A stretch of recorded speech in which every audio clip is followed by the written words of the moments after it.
Personally, I could sort of relate to Kathy Blair and just thinking about what that would be like as a woman to be home alone.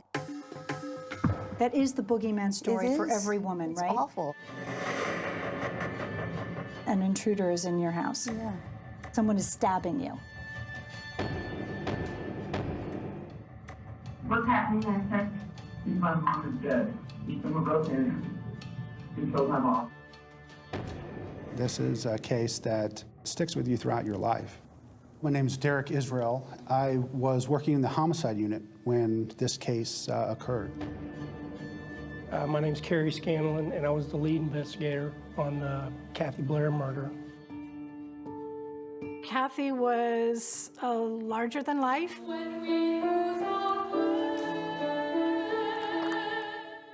She's my big sister. I have always thought everything Kathy did was amazing. How would you describe her from a student's perspective? She was so kind, just believed in me wholeheartedly. It still makes no sense. Who kills a choir director? Who does that? A monster. I get notified that there's been another murder. The victims are an elderly couple.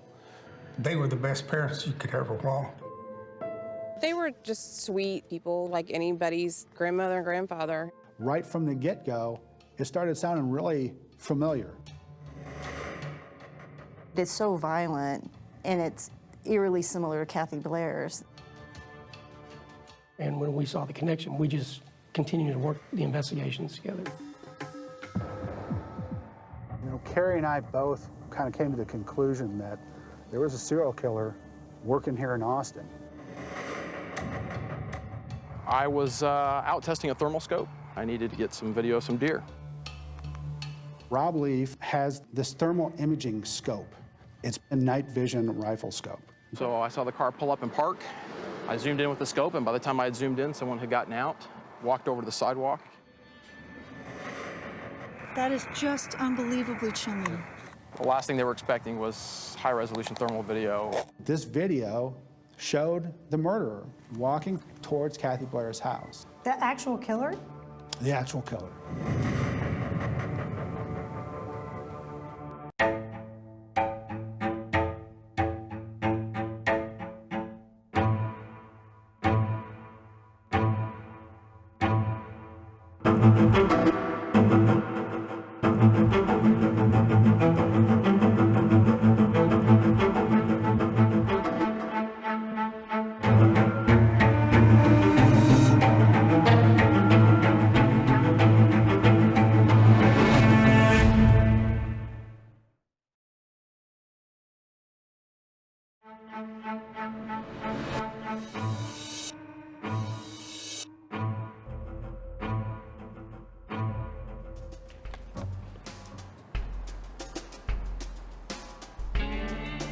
These days in Texas, it seems like all roads lead to Austin.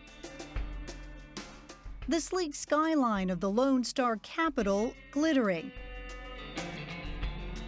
A boomtown that welcomes newcomers chasing dreams. It's a city charged with life, an unlikely place to find tragedy as dark as the death of a dreamer like Kathy Blair. She loved life. You loved being around her. What were the things that were important to her? She had, I think, a sense of justice, right and wrong. Kirsten Matheson is Kathy's younger sister. She was bossy. And even as kids in California, it was clear Kathy had a passion. She was always singing. She had a God-given talent, which was her voice. It was music that led Kathy to Austin. Kathy went to UT Austin to get her master's degree in vocal performance. She loved Austin. But love didn't always work out for Kathy. She divorced twice. Still, her affair with Austin held firm. And by 2013, Kathy was renting a house on a quiet street here on Tamarack Trail. It was home. She loved the people here. She loved the vibe. In a city known around the world for music, Kathy Blair fit right in. She had melody and rhythm in her soul. But you wouldn't find her singing the blues here on Austin's famed 6th Street. Instead, she chose a more spiritual stage for her talents.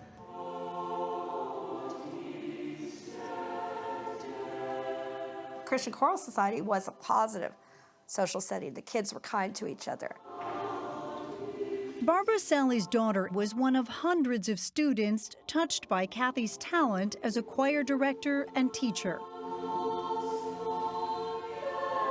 I think she lived, breathed, ate, slept music. Barbara, along with Kathy's student, Kristen DeGroot, met with us to share their memories of Kathy. She was so kind, just believed in me wholeheartedly, which was something I really needed.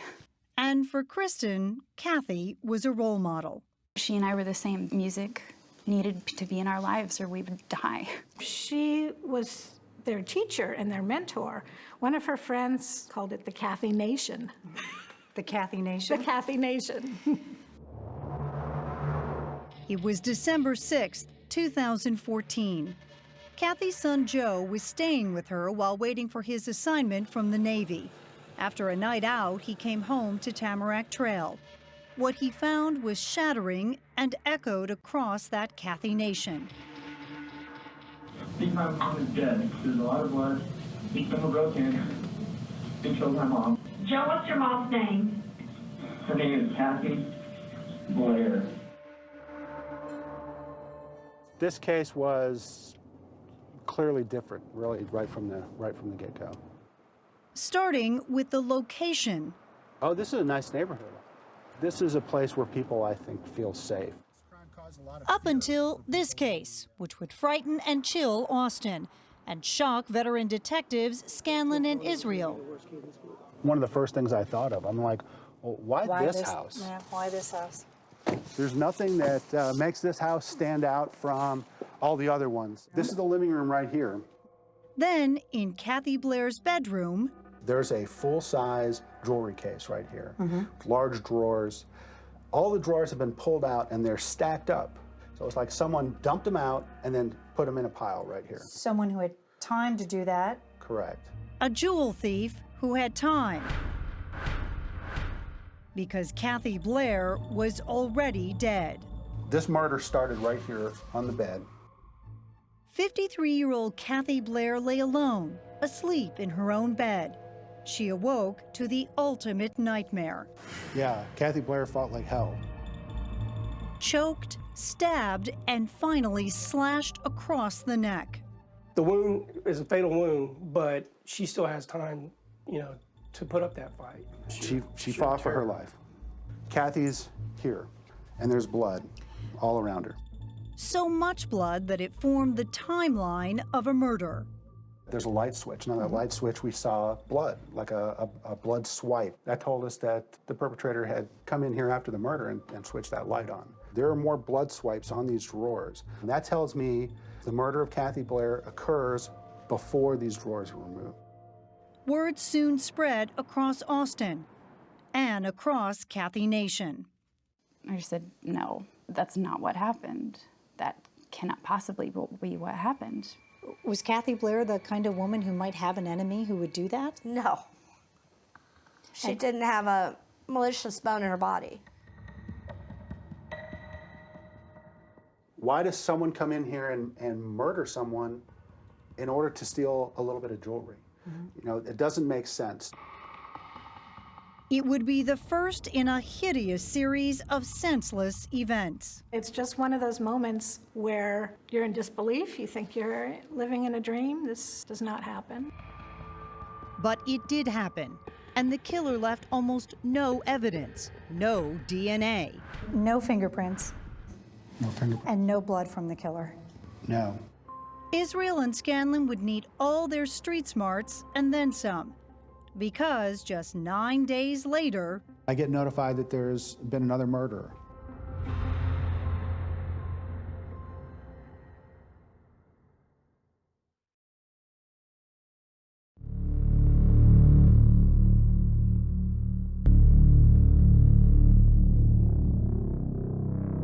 for Austin detectives Israel and Scanlon, images of Kathy Blair's death were harrowing. Attacked in the middle of the night, and it was a really horrific scene. But there was no physical evidence from a killer who made virtually no mistakes. And that meant there was no clear suspect. Then, suddenly, the search for a suspect changed in a way no one could imagine. It was around 1:30 a.m. on the night that Kathy Blair died. And one of her neighbors was out for a late-night walk. What he saw and what he did would give the detectives their first big break in the case. I was out testing a thermal scope. I needed to get some video of some deer, and we've got some deer up and down the street. Rob Leaf lived a few short blocks from Kathy Blair. So it's a thermal scope, so it picks up a heat signature. Wow. It's like daytime. Except it was the dead of night, and Rob was only looking for deer. I saw the headlights of a car coming up. I saw the car pull up and park, and On this street? On this street. Rob kept recording. This is video he recorded that night with a scope like this one. I zoomed in with the scope, and by the time I had zoomed in, someone had gotten out and walked over to the sidewalk. You can flip the setting to red to see the image more clearly. Did you focus in on the car? I first focused in on the person, and he turns left on Tamarack. Kathy Blair's street. The next day, Rob flew to Las Vegas on a planned trip with old friends. Reading the news on my phone and saw a murder story. I clicked on it, and I saw the address. Rob raced back to Austin. He checked the video of that stranger on his street. And I called Austin police. And how important does the video end up being in Kathy Blair's case? Very important. The video was tantalizing, but blank on images that did not give off heat. So you couldn't actually identify the man, a license plate number, or even if there was anyone else inside the vehicle. Still, there was one important clue. It gave us an idea of what kind of vehicle our murder suspect arrived at the crime scene with, and it was a sedan of some sort. These cops needed much more evidence. Then, 9 days after Kathy Blair's murder, in another peaceful Austin neighborhood just 15 minutes from Kathy's home, they would get it. The victims are an elderly couple, murdered overnight. Viciously. Viciously. Sidney Jr., Johnny, and Brenda want their parents to be remembered as the outstanding people they were, not the grim headlines they became. Billy and Sidney Shelton were hardworking and happily married for 64 years. We were never rich, but not once did Daddy ever complain about it. Not once did Mama ever complain about it. A life well lived and peacefully slowing down. Billy was 83, her husband Sidney, 85. These are sweet people that'll, send you on your way with some cookies.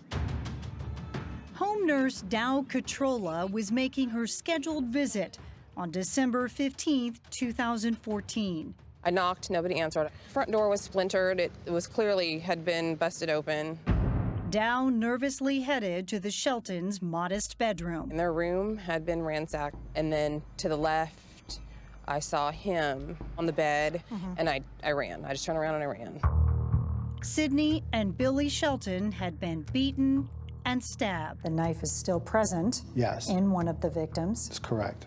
Is it clear that it's also a burglary? Yeah, I was seeing some of the same things. The same things found at Kathy Blair's murder scene, starting with an empty jewelry box. And again, the drawers were pulled out, they had been emptied and stacked. 3 people had been slaughtered in their own beds. The crime scenes were eerily similar, and investigators were privately wondering, was there a serial killer loose on the streets of Austin? If word gets out that there's a serial killer, it kicks it to an entirely different level. So investigators kept their worst fears to themselves. But why would any killer target Kathy or Billy and Sidney? who cops determined didn't even know each other. None of these people had any enemies that we could figure out. What is it that connects these people together besides the killer? Every lead was chased down. Then, almost 3 weeks after Kathy was killed, the name of a stranger surfaced, Tim Parlin. He'd done yard work at Kathy's house, and a friend reported Parlin was weird and rude. I go to our computer system. It was a simple and easy search. Tim Parlin had spent decades in prison. And he stole jewelry. And he stole jewelry Specifically jewelry. at night. Are you hopeful at this point? Yeah, I am. So this is the in-town suites. Tim Parlin, where he was living at the time the murders happened. Israel and Scanlon went to look up the lifelong convict. The detectives snapped these photos of Tim Parlin. Told him, we're homicide detectives. So he asked us a few questions as well. About the murder? Well, yeah, like, so how'd she die? Wow, You know, that's bold. You know, stuff like that. He's sussing it out to see What we know, cat and mouse. It is. Parlin spoke to the cops in the hotel's parking lot, but when they asked to see his room, he refused, claiming his wife was inside and asleep. And you drive away, and what's the conversation? I said, this is our guy. You did? Yeah, and Derek says, I don't know yet. A return trip to the in-town suites just a few days later pays off. Parlin wasn't home, but his wife was. Explain what we were investigating, and she knew the Sheltons. His wife knew the Sheltons. Tim Parlin's wife knew the Sheltons from church, and Tim Parlin had worked in Kathy Blair's yard. It was tenuous, but it was a connection. She gave us permission to search the apartment. Did you find anything? We did a pawn receipt This is that pawn receipt. for a piece of jewelry, a nugget pendant. And it turns out that pendant belonged to Kathy Blair. It was pawned on the same night that Kathy Blair was murdered. We found out that his sister had a green Toyota. Parlin had been using his sister's car, a green Toyota. Its outline appeared similar to the car in Rob Leaf's video, and one caught on security footage approaching that Austin pawn shop less than 24 hours after Kathy was murdered. We took it, we had it towed. Towed and tested. On the passenger seat, traces of dried blood. Blood belonged to Kathy Blair that was in that car. Austin was on edge, Kathy Blair was found dead inside her home. hoping for an arrest. The wait for justice has been troubling for her students, family, and friends. My name is Hema Muller, and I'm an anchor at CBS Austin News. It was very, very shocking in the community, and it was really unsettling. But now justice was closing in on one man, Tim Parlin. But you're thinking one guy still. Oh, yeah.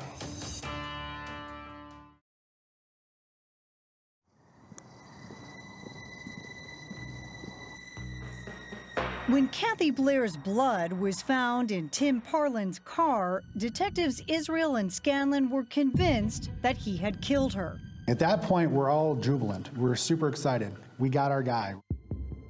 Parlin fit the bill perfectly.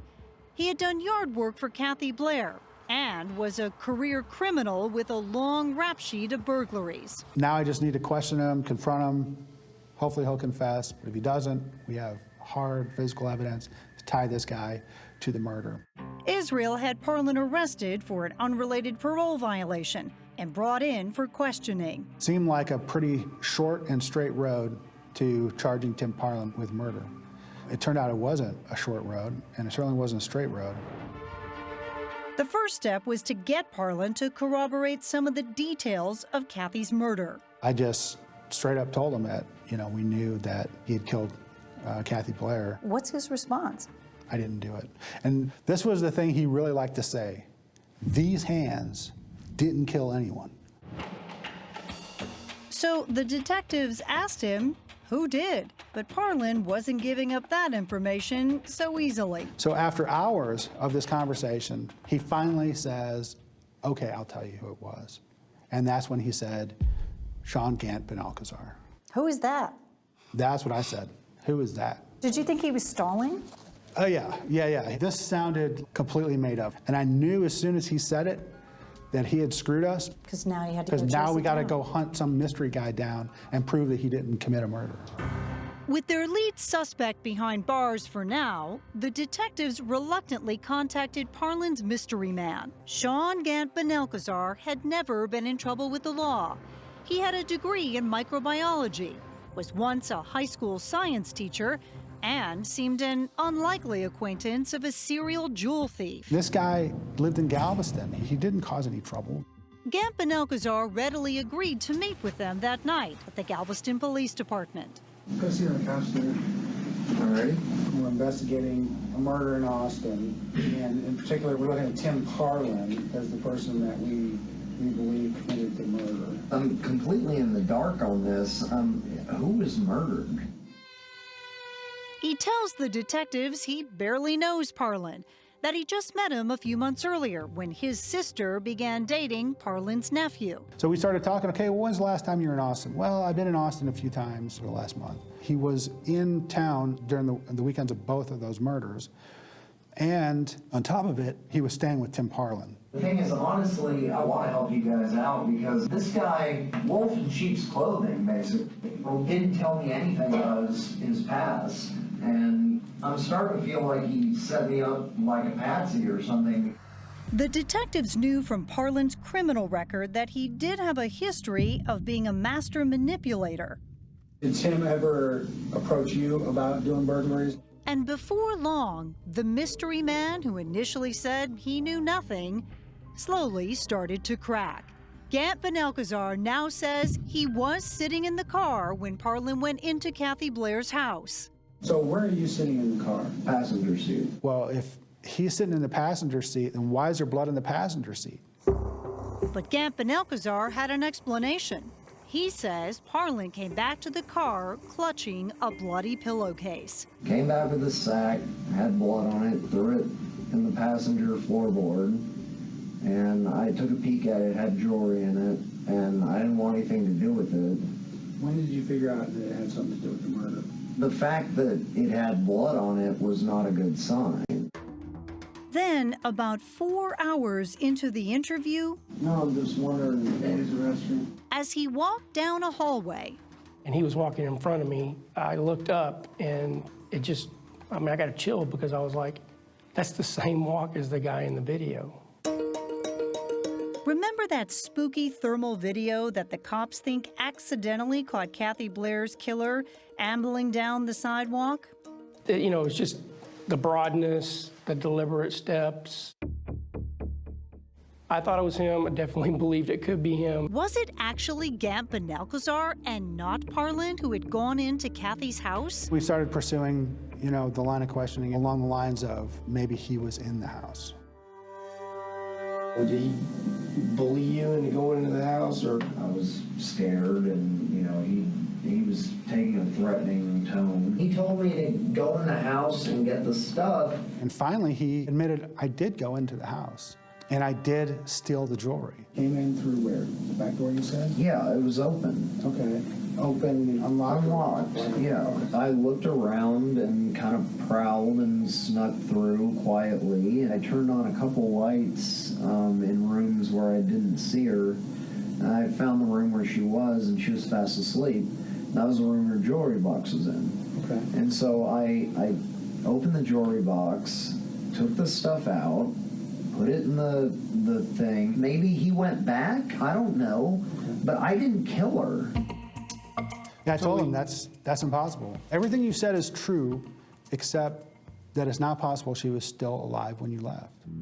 And I explained that the person who turned on those light switches you talked about turning on, the person who removed that pillowcase you talked about removing, the person who removed those drawers you talked about removing, that person had Kathy Blair's blood on his hands. So the person who did all that killed Kathy Blair. I kept pushing him for the reason. Something happened in that room when you were there. What happened? And that's when he said, I was standing there, I was looking at her. With no room left to lie, he breaks down. She woke up, she lunged at me, grabbed the knife, started trying to wrestle it out of my hand. And then it was a struggle, and I stabbed her in the neck. The confession came unexpectedly. The witness was now the prime suspect. We had gone to clear the guy, and instead he confessed to capital murder. Gamp and Alcazar kept talking and claimed that after murdering Kathy Blair, he handed off her jewelry to Parlin. You didn't get to keep any of it? No, he didn't give me anything. I got nothing. You're gonna have to ask him where he fenced it. Sean Gamp and Alcazar appears to have gained absolutely nothing from this senseless murder.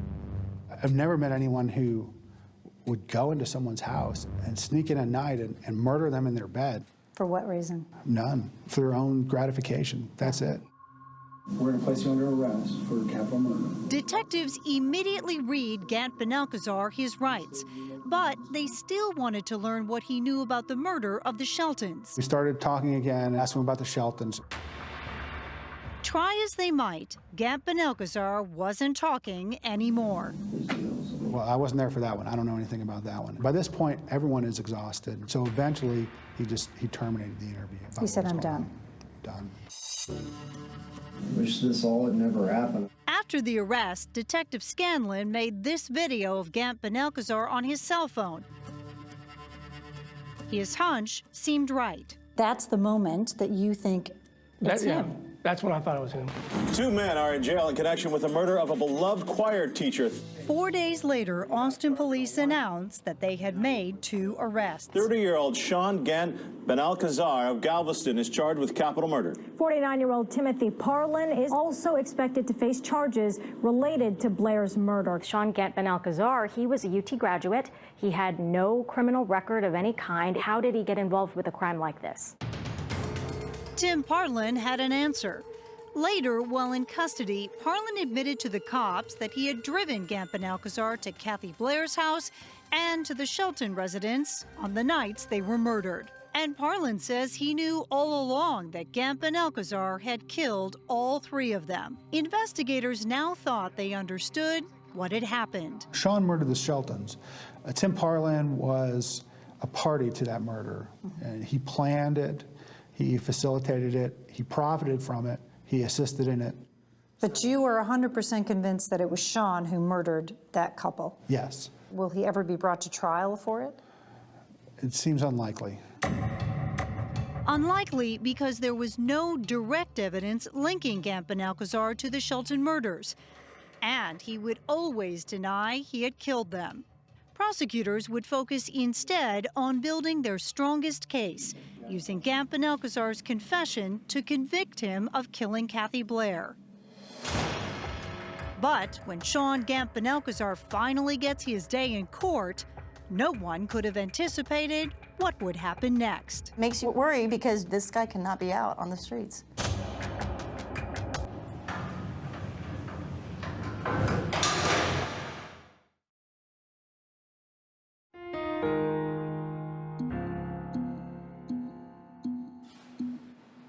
Okay, good morning, ladies and gentlemen.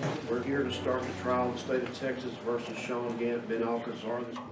3 years after Sean Gant Benalcazar confessed to the murder of Kathy Blair, his trial begins. Did then and there intentionally commit murder by causing the death? You never know what a jury's going to do, but it was a very, very strong case.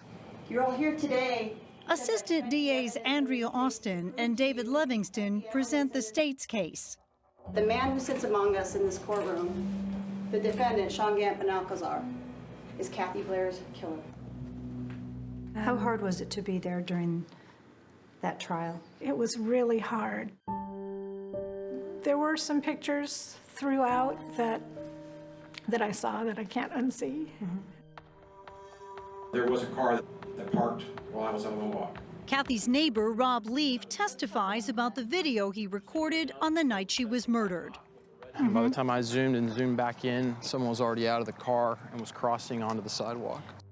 That someone, the prosecutor tells the jury, was Sean Gant Benalcazar on his way to murder Kathy Blair. I just kind of looked through the rooms, you know, and I turned on a couple lights in rooms where I didn't see her. The prosecution's case hinges on Gant Benelkazar's rambling 5-hour confession, where he describes breaking into Kathy's house. She woke up, she lunged at me. He had a knife out. They fought over the knife. And I stabbed her in the neck. He didn't just kind of confess. He straight up confessed to all the details of killing Kathy Blair. Signed and dated right here. That confession was vital to the prosecution's case. He gave enough details in this confession that were kept out of the media so we could show the confession was from the actual killer and that he knew enough about this crime to have either been there or done it himself. There's no question that this is a horrible, horrible crime. But Gant Benelkazar's defense lawyer, Ariel Payan, makes a bold accusation right off the top. That damning video? She just was trying to fight the knife away from me, and I was... It was all a lie. A false confession coerced by detectives Israel and Scanlon. No, I'm just wondering, use the restroom. The defense tells the jury that during that 5-minute bathroom break in the hallway, when Gant Benelkazar was not being recorded, detectives threatened him. Law enforcement went down there, we believe the evidence will show, with the express idea, plan, purpose, and intent to try to get him to confess to something he didn't do. They have to come up with something. They have to argue that it's an involuntary statement, but we obviously knew that wasn't true. The exact words were, "This is important and you're not going anywhere until we finish." Gant Benelkazar takes the stand to blame the cops for his confession. That if I didn't explain a reason for having done it, even though I didn't do it, I would get the death penalty. And he maintains that it was actually Tim Parlin who killed Kathy Blair on that chilly December evening back in 2014. Were you worried the jury might You always believe have it? to worry with juries. You don't get blood on your hands and put it on a jewelry chest. At closing arguments, prosecutors insist Gant Benelkazar voluntarily confessed and offered details about the crime only the killer could have known. I think it comes down to credibility. And hopefully are sitting there thinking, this guy confessed, why are we here? The case goes to the jury. When the hours started ticking away, 2, 3, 5, 6, 7, 8, 9. You feel awful. Were you worried? Yes. The idea that he would get out is just unthinkable. I mean, Sean is going to kill somebody else if he got out. After 19 hours of jury deliberations, This time I'll declare a mistrial. a mistrial. The jury cannot reach a verdict. If one person held out, she didn't want to consider the confession. I mean, look, that's what this system is about. We're required to get a unanimous verdict. We didn't get a unanimous verdict. How hard was it to hear that there was a mistrial and you would have to go through it all over again? Really hard. Yeah, that was tough. With a retrial in the works and Tim Parlin's trial less than a month away, prosecutors were worried. Could they get any jury to convict either of these men?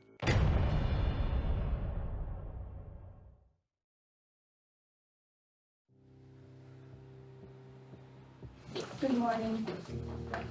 This man, Timothy Parlin, knew that Sean Gant would go in and murder Kathy Blair. With Sean Gant Benelkazar's mistrial still fresh in her mind, prosecutor Andrea Austin is determined to put Tim Parlin away for life. He stands trial for both the murders of Kathy Blair and the Sheltons. In Texas, if you were part of the crime, then you are also guilty of that crime.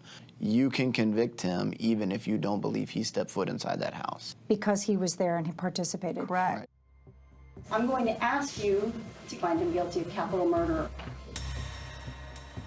Detectives were convinced Gant Benelkazar had killed the Sheltons, but had no evidence to charge him with their murders. So Tim Parlin would prove to be an easier target for prosecutors.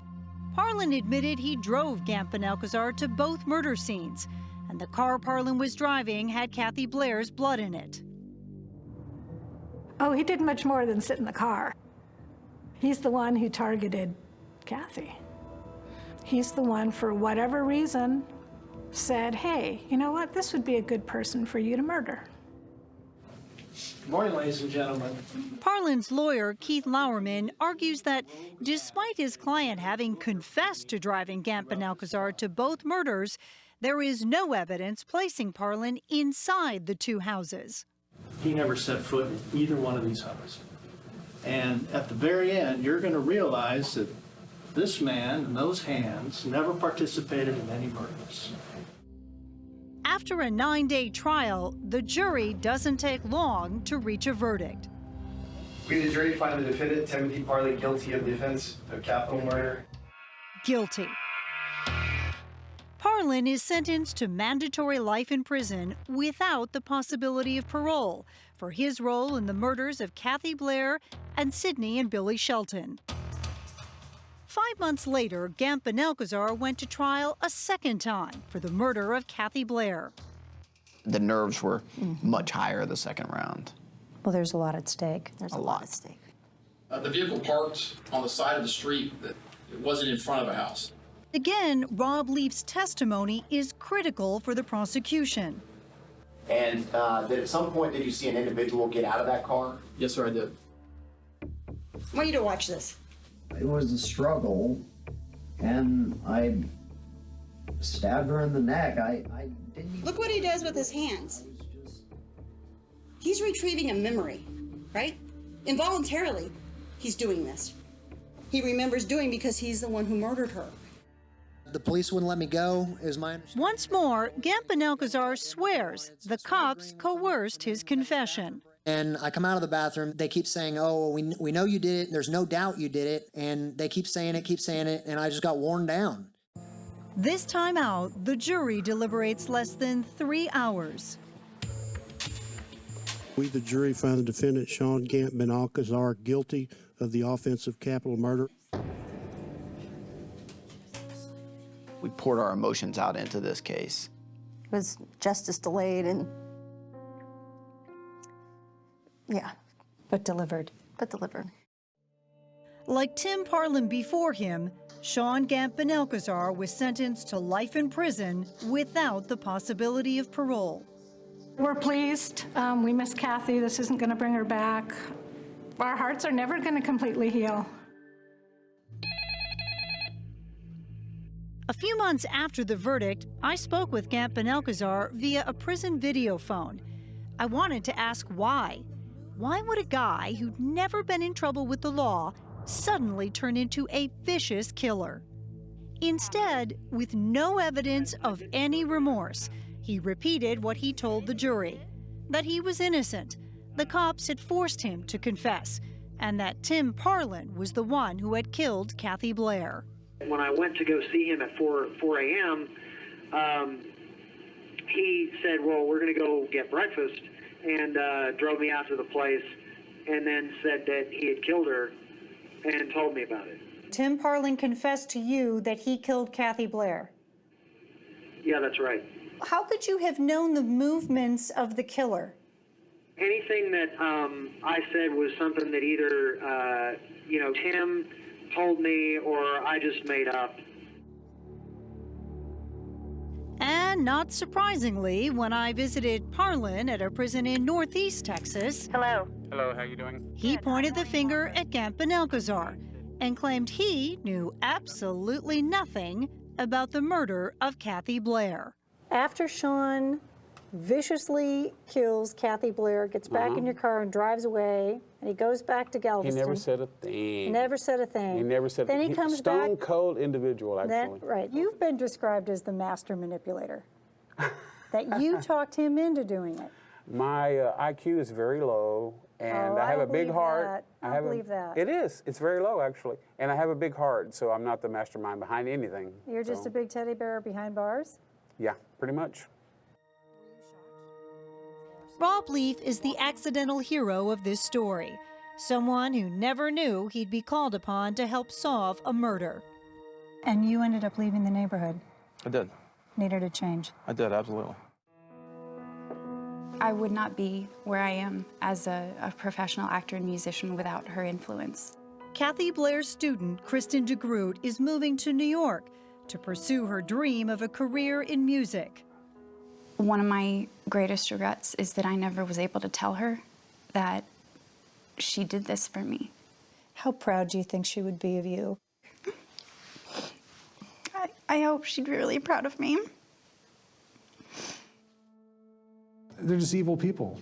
In the end, they're just two broken human beings who, basically put a path of destruction through, two families.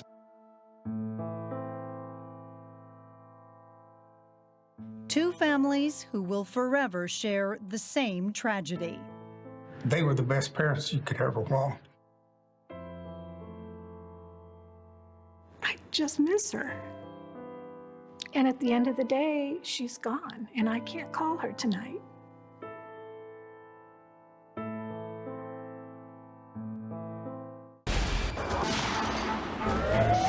"48 Hours. Don't miss an episode."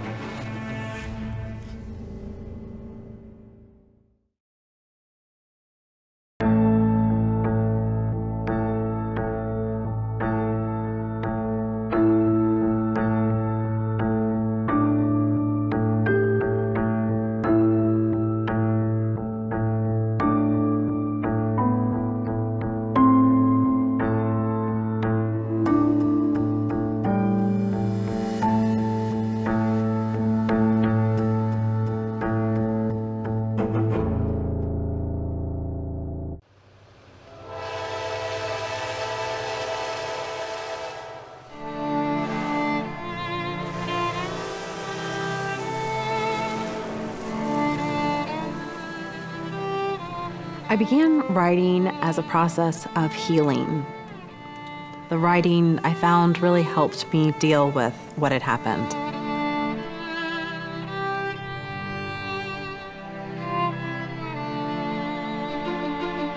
Since as far back as I can remember, I've had the same dream. I'm running. I was constantly running away from someone. We lived on 13 acres, so I could never get someone to hear my screams or run fast enough. I would run down the hill of the front to our house across the fields. There were many mornings that I would wake up after a night of running all night in my dreams, but then run down the stairs to play with my younger sister. We had a great time growing up together. We had that special bond that you hear people talk about. We were so close.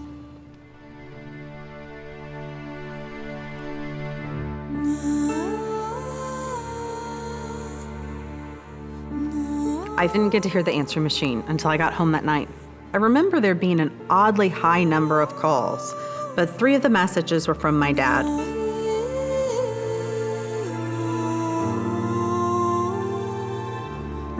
The room was dark and she woke up. She was lying on her side and I put my head to her face and just held her.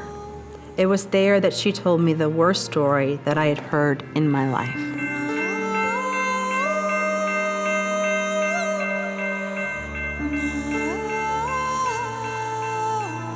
In late August 1997, I was a student at the University of Kentucky. It was about the second night of classes. It was a Thursday night, and I went to a party with my boyfriend, Chris Meyer, not far from campus. It was a little bit boring, so we packed up Chris's backpack with some beers, and we were gonna head down to the tracks.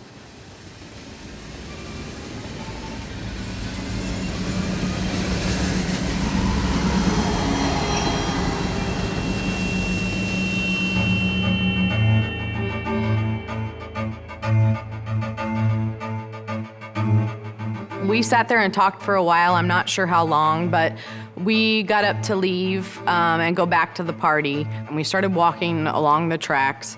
And when we got to an electrical box beside the tracks, a man came out from behind it.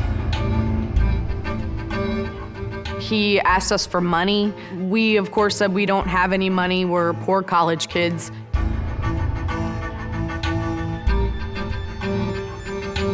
And I don't know if it was an ice pick, if it was a screwdriver, but he had it on Chris really the whole time.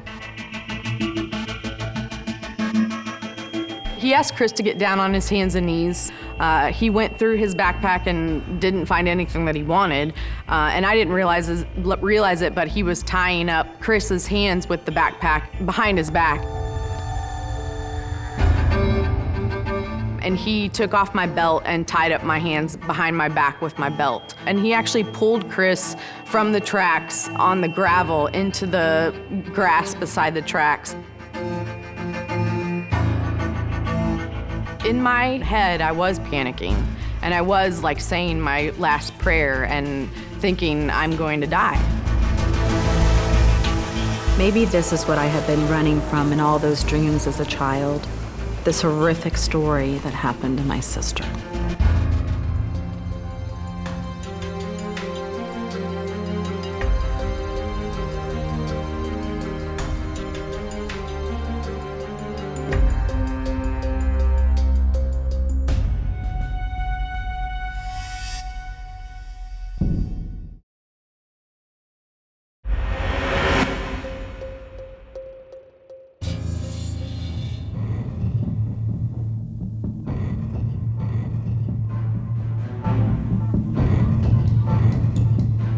It was very dark and you couldn't see very well.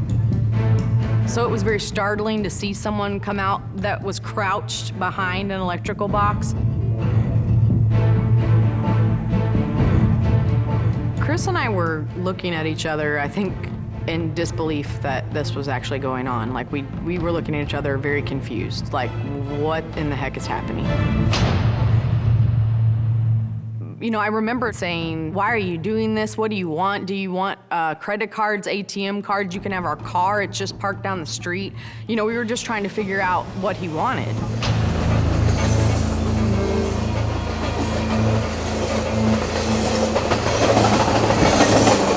And at this point, our attacker ripped a shirt and he gagged us. I actually stuck my tongue out so that the gag wouldn't work. It just fell off.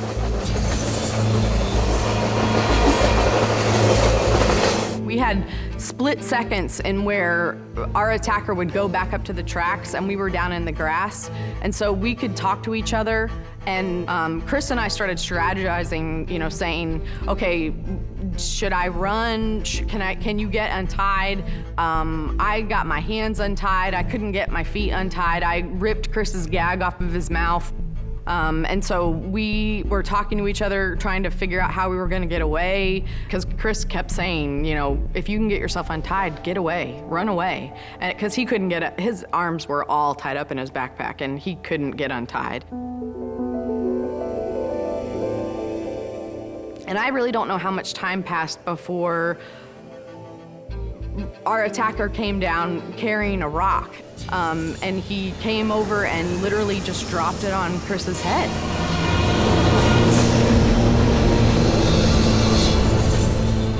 I think at that point I went into survival mode. I, you know, see him drop this rock on Chris's head and he climbed on top of me. I realized at that point that he was going to rape me.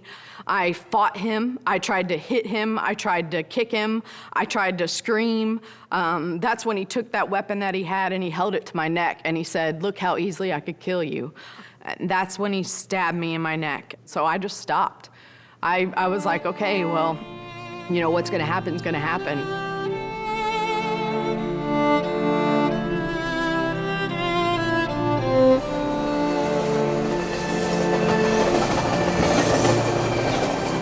I was staring at every scar he had, every tattoo he had. I was thinking, let me remember everything about you that I can, because we'll get you at some point. And I tried to rip off my fingernails and dig in the dirt so that if I was taken away, someone would know that I had been there. I started saying, you know, where have you been? What do you need? You know, how can I help you? You know, I really have a family that wants to see me again. I said, do you have friends? Do you have a family? I was begging him, please don't hurt me. You know, I will let you go. I won't tell anybody what happened here, just don't hurt me. And that's when he started hitting me. I don't remember being hit. I was hit with some sort of wooden board. I think I put my hand up to block it, but I was hit 5 or 6 times in the front of my face, and then I turned over and I was hit 5 or 6 times in the back of my head.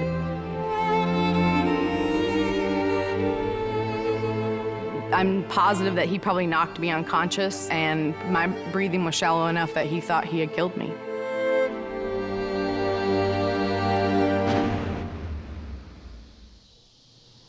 I don't know how long I laid there, but at some point I got up and I realized that he was gone. I knew that I was injured. I knew that I was hurt. I don't think I knew what my injuries were. I realized that my mouth wasn't shutting right, and I was covered in blood. I walked about 200 yards or so, maybe on the rocks along the tracks. It was probably 1, 2 in the morning. It was between 1 and 2. I was sitting in my chair studying.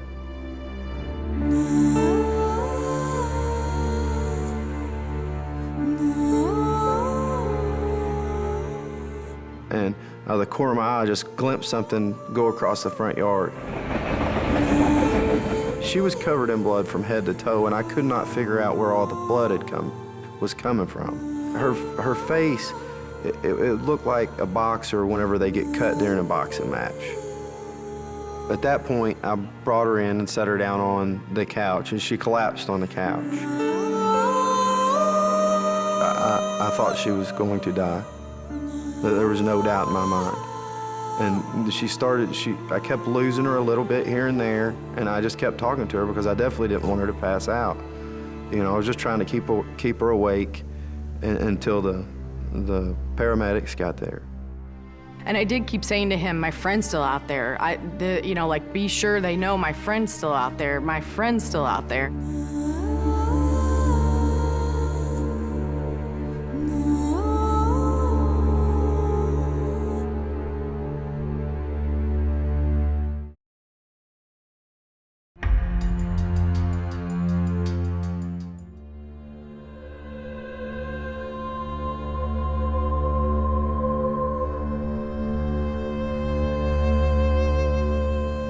On August 29, 1997, I received a call at home about 3 o'clock in the morning that there'd been an attack on 2 students along the railroad tracks.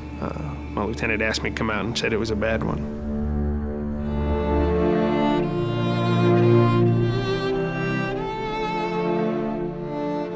Another detective and I were sent over to the University of Kentucky Hospital to check in on the victim. On the way, we learned her name was Holly Dunn.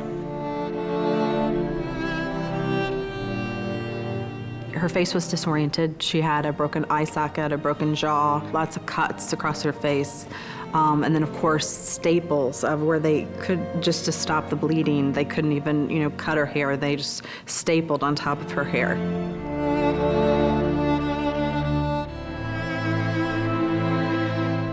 And even in that state of her looking the way that she did, I can just remember this feeling of overwhelming gratitude and love that she was alive. Just feeling so thankful that she was alive and that she was there. I have felt so guilty to not be there, to know that your sister is begging for her life. She is begging someone for her life, and you're sleeping. I remember they weren't talking about Chris, and eventually I asked my dad, I just said, Chris is dead, isn't he? And my dad was like, yes, he is. It was very hard to accept the fact that I lived through this and Chris didn't. It was just, I just felt like it wasn't fair. That it's not fair that I'm still alive and that Chris isn't. Chris was so friendly. He was very laid back and down to earth. He loved the outdoors. He didn't have a care in the world. I couldn't attend the funeral. I was really upset about that, only because I really wanted to attend. I had, never really got the chance to say goodbye, and I wanted to, have that chance to have some peace.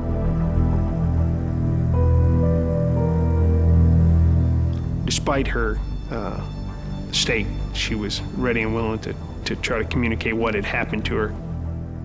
I was really trying to remember every detail about my attacker. And I remember hearing his accent, thinking, that is a Mexican accent.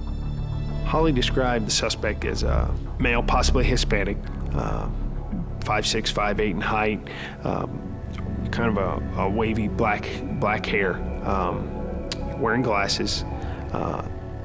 She said that he wasn't muscular, but he seemed somewhat wiry.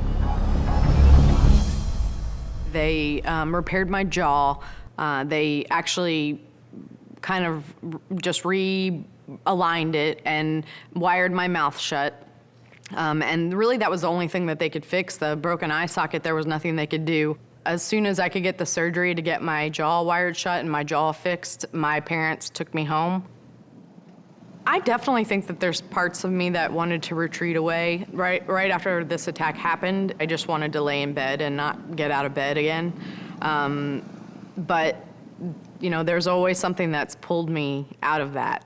My sister was my rock throughout this entire process. And she didn't even realize how much she was helping me by what she was doing. We received a lot of phone calls and a lot of tips, and we followed up on a lot of people who thought they had seen this person. We were able to establish that we had DNA sample of the suspect from the rape. The sketch was the best thing we had, and the DNA evidence, of course. And then we also entered it into the national database for violent offenders in the hopes that maybe someday down the road there would be some similarities to other cases that I could become aware of to try to track this fellow down.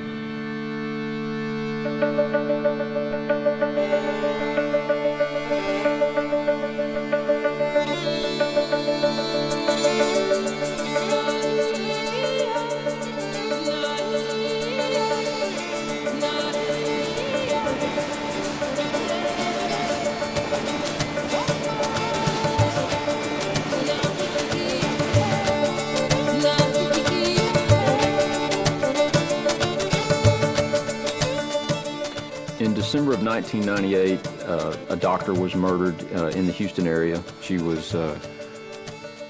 had suffered both stab wounds and blunt trauma to the head, and she was also the victim of a sexual assault.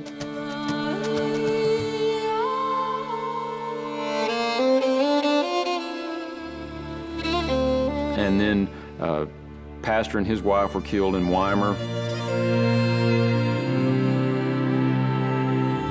And the pastor and his wife were murdered in their bed with a sledgehammer that was found in a tool room there at the house.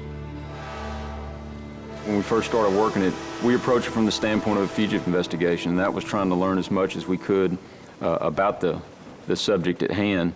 We knew that we had forensic evidence, we had fingerprint evidence that linked to a particular suspect, and both houses were in the near vicinity of railroad tracks.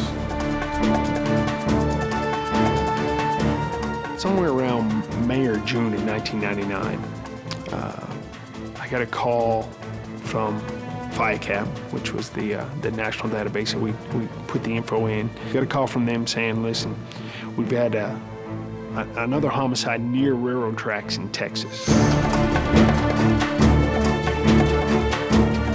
It's a loose connection at best, but it was near railroad tracks. And after 2 years, we hadn't had anything of substance anyway, so we chased any lead.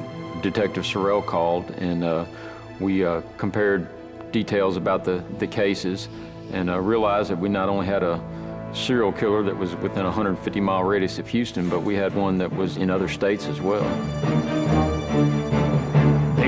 able, through fingerprint analysis, to have a suspect. The suspect at that point had been identified as Rafael Resendez Ramirez. The majority of his attacks were by surprise. Often the people were in bed asleep when he was getting them. So he's like the boogeyman coming into your house. He supports the fact that true evil does exist in this world. To know that he was doing it again, that he was more violent, that he was killing more people, I started to feel like, wow, this is a lot bigger than me. It was almost like my worst nightmare coming true. That was when it became a national serial killer manhunt. We were driven. We had to catch him before he killed somebody else.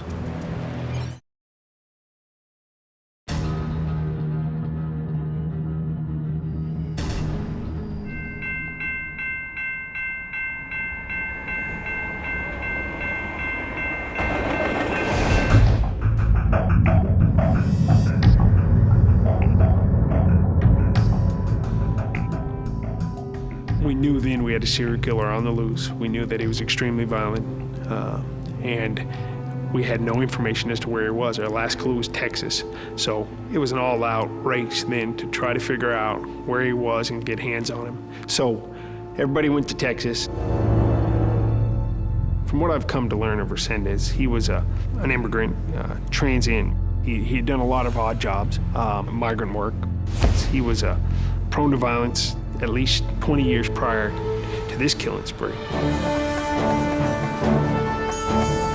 He was nicknamed by the media as the railroad killer, and he got that moniker just by the fact that most of his murders happened in and around railroad tracks, and that was a mode of transportation that he used to travel across the country. The dragnet for the suspected rail-riding serial killer now stretches from Ohio to the Mexican border. As part of the search, there was actually a huge operation set up to stop trains. A bunch of Texas agencies participated, had helicopters in the air to fly over various train tracks. If they saw somebody, we'd get the train stopped and identify anybody on it. The sense of urgency was unbelievable because people were dying. He was continuing to kill, and he was killing effortlessly. No one was stopping him. He killed 2 women in one day, 90 miles apart. 4 days later, he's in a different state. People were scared. We are here today to announce that Rafael Resendez Ramirez has been elevated to the FBI's 10 most wanted list. Ramirez is the 457th person to be placed on... I just got really scared because it got so big and they still couldn't find him. They didn't know where he was, and that was, you know, a very scary time because I knew that he knew I was still alive. I felt that. So I was afraid. I thought he would come back and get me. I was so scared that I had to get out of the country. I signed up that day to go to school in England. The FBI, all the local agencies. There is evidence. Everybody was running leads. So the volume was huge, and you just started piecing the things together. But truthfully, the tip that made the case was a call from a family relative to America's Most Wanted. Tonight, we've got breaking news on a suspected serial killer. This is the man police have been looking for. This is a picture of him from 1995. Based on information from that phone call, it led us to go to New Mexico to speak with his sister. She hadn't been in touch with her brother, but she had been in touch with someone that was in touch with her brother, and that's where we started the discussions about Resendez and the fact that he was tired and that he might be willing to surrender. She became the liaison between United States law enforcement and the serial killer. I believe that his options were limited. This man had no friends. I mean, he was a loner. He had a high price on his head, and he had an entire nation, really 2 nations, looking for him. And I think the amount of pressure that was put on him ultimately led to him to have to make a choice.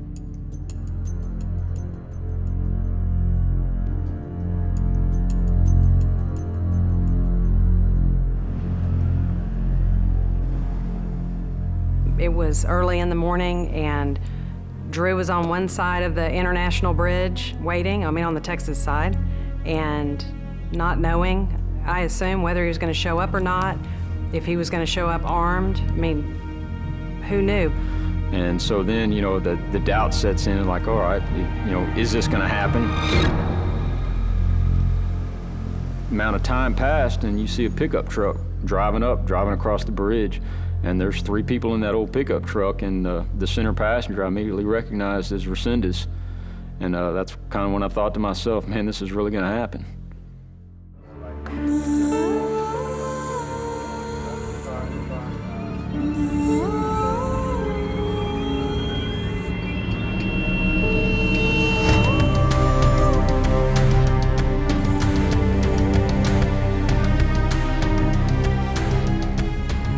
I closed my door and started crying because I was so relieved there wasn't, I don't want another case to prove up. I don't want another dead body. It was such a sense of relief. At the time of his arrest, Resendez was linked to 6 murders in Texas, 2 in Illinois, and 1 in Kentucky. For 2 years, we had operated under the belief that his name was Rafael Resendez Ramirez. We learned that he had a variety of names, but ultimately it was determined his name was Angel Maturino Resendez. I had been waiting to see this guy.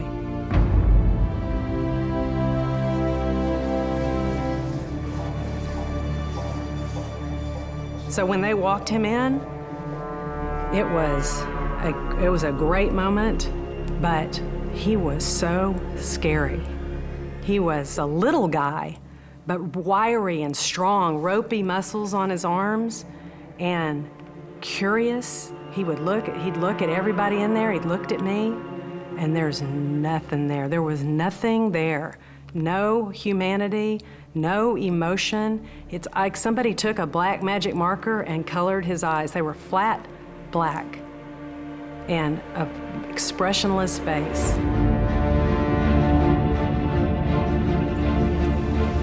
On December 17, 1998, in Harris County, Texas. But I just buckled down and just decided it's got to be about the victims. And it's got to be about getting this guy dead, honestly. It's got to be about convincing a jury to give him the death penalty because he so richly deserved it and earned it.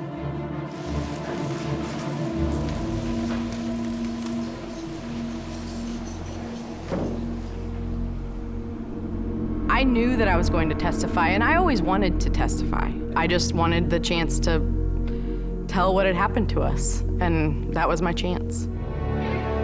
And I wish I could have seen his face when he heard that someone was living. I wish I could have seen his face when he knew she was coming to testify against him. I just would love to know what he thought when he found that out.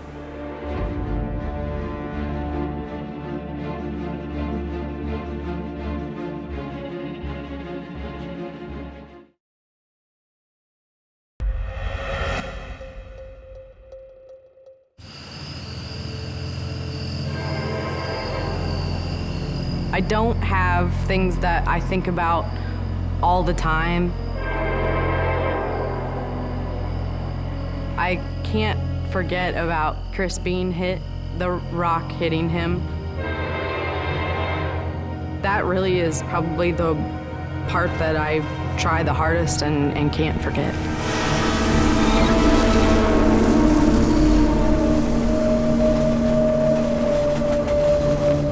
She was definitely our star witness. She was our only living witness. Nobody else could speak out against him in first person. This is what happened to me. This is what he did to me. We didn't have anybody else.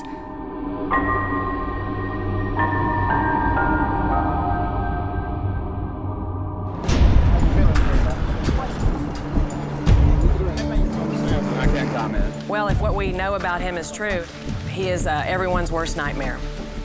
Trial started in May of 2000. It was held here in Houston. He was so different at trial. I guess sitting in jail, he got fat, he got the jailhouse pallor, it grew his hair greasy. There was not a shred of humanity about this man. He did not deserve to live among us. I wanted to put him down. Resendez faces capital murder charges in the stabbing death of Dr. Claudia Benton. She had been sexually assaulted, stabbed, beaten in the head. He was only charged with one because that's all you need to get the death penalty. He ultimately pled not guilty by reason of insanity. The evidence was overwhelming as to his guilt, so that was really his only out, was the insanity defense. We knew we were battling with the jury not wanting to believe that someone could do these horrible things to people and be sane. A lot of people did not want to believe you have to be crazy to do that to somebody. You have to be crazy. The jury reached a verdict after many hours of deliberation. Mr. Resendez, would you please rise? It was pretty nail-biting. The jury found the defendant Angel Maturino Resendez guilty of capital murder as charged in the indictment. I actually got involved during the penalty phase of the trial. That's, when they say whether he gets the death penalty or life in prison. We're going to tell you about the people. The people who've been murdered, most of whom murdered in their own homes. I knew that I wanted Holly to testify last, so by the time she took the stand, the jury had heard the gruesome details of all the other murders that we had solved at that point. It was a horror show. Heads beaten to a pulp, knives put all the way through the body. That's how much force was used. Just horrific violence. We were the last of the cases presented. I testified as to the evidence at the scene, presented the pictures, and then lastly, Holly testified as the only surviving victim. I flew into Houston with my family the night before I was going to testify, and I woke up during the middle of the night screaming and crying. I talk about the trial as the hardest day of my life. What I was most worried about, I think, when I testified was seeing him again. I cannot imagine the amount of courage she had to marshal to come into that courtroom, to walk in and face him. She told me, don't look at him. Look at me, I'll be right in front of you. Look at your family, they'll be right behind me. He'll be off to your left, just do not look at him. The first question was, what'd you do last weekend? And so I was like, I graduated from college. It felt good for me to be able to say, I graduated from college in front of the guy who basically could have ruined my life and destroyed it. And not that he cared, because I don't think he did. For me to be able to say, you didn't destroy me. I'm still here, I'm still strong, I'm still the same person I was. It felt good. It felt like I finally had my chance. I told all the details of what I knew, what I remembered, and cried through the entire testimony. I was crying, all the jury was crying. Sometimes you don't always have the human picture. There's no victim to stand in front of you to tell you what they experienced, what they went through. Holly gave that to Chris and all the others that had been murdered. She was able to give a real live person to give them a real feeling of the brutality of this man. They got to the moment in the trial when they say, is the person who attacked you in the courtroom today? I hadn't looked at him yet. I knew he was there. I said yes. I wanted it to be the last thing that jury heard, and the last thing they saw was Holly Dunn sitting on that witness stand saying, that's the man. They said, well, could you tell us what he's wearing? And I turned and looked at him. It was surreal. I said, he's wearing a white button-down shirt.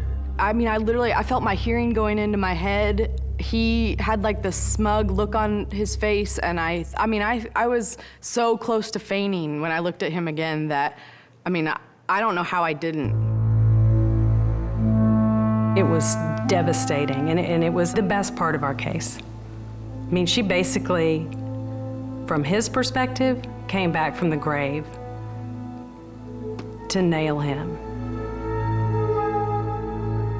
Should we give him some points because Holly didn't die? The jury did find that he was a future danger to society, so the judge sentenced him to death. I felt, I guess, relieved. I mean, it just felt good to know he would never be able to hurt anyone ever again. After the trial, Resendez was sent to death row in Huntsville, Texas. He was not tried for any other crimes. He had gotten the ultimate penalty. When the last appeal was denied, he was put to death in June 2006.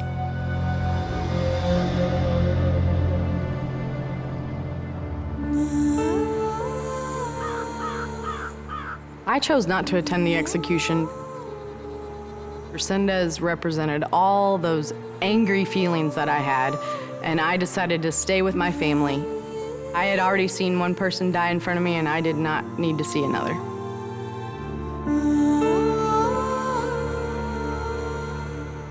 I read an account of the execution, and it said that right before they injected him, his feet were shaking under the sheet.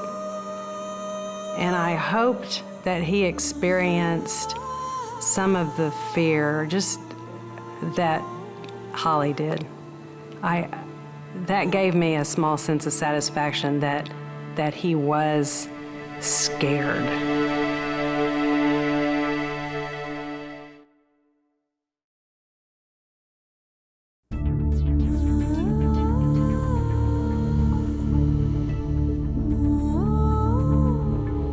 I definitely feel like I have another opportunity at life. I want to live it to the fullest. I can't explain how this changes you. I am a stronger person because of it. My whole life focus changed because of it. I'm a different person today because this happened. I knew that I had to heal physically first, and then I had to deal with Chris dying. I had to deal with myself almost dying. And then I had to deal with being raped. Your brain works in amazing ways, and it kind of sort of let me deal with each thing as I could. In 1997, I met Jacob Pendleton at the outdoor store that I was working at. He was the first guy that I dated after the attack. He just, like, reintroduced me to the world. I don't think Jacob even knows, like, how much he helped me. There'd be days that I would literally cry to him, and he would just listen to me and, you know, really wouldn't judge me at all, which was great.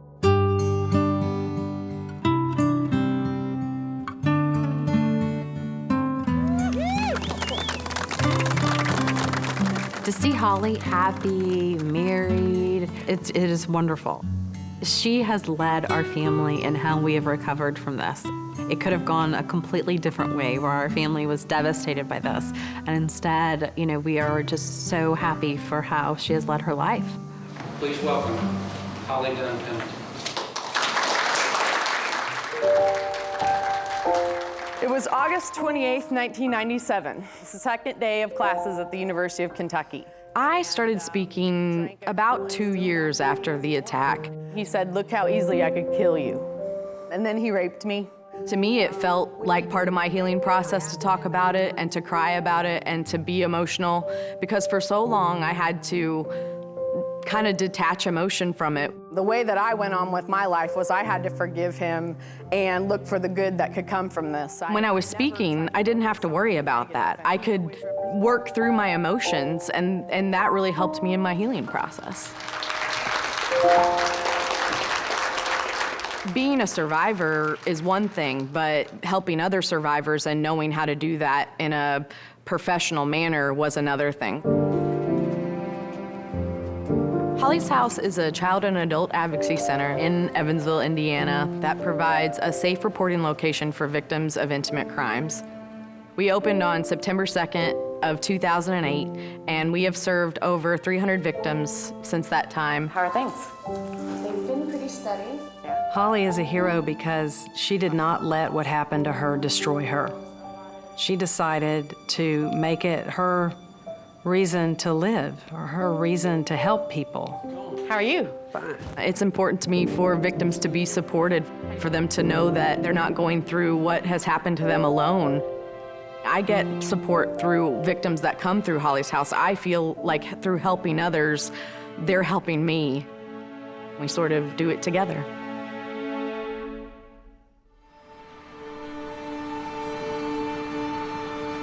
This case for me has become one that I have looked back on many times. I keep a little bit of a reminder on my desk, a rock from our crime scene and a railroad spike that I got from down in Texas. Not so much as a reminder of the largest case at work, but more a reminder that if you stick with a case and follow up on everything, that you can be successful. So be determined, don't give up. I've stayed in touch with Holly since it began. She's really just an amazing person individually. She is the model of survivor. I remember Chris in a lot of ways. I like to keep things around me that remind me of him. I'm lucky enough to have my amazing husband and have Chris be a part of our lives.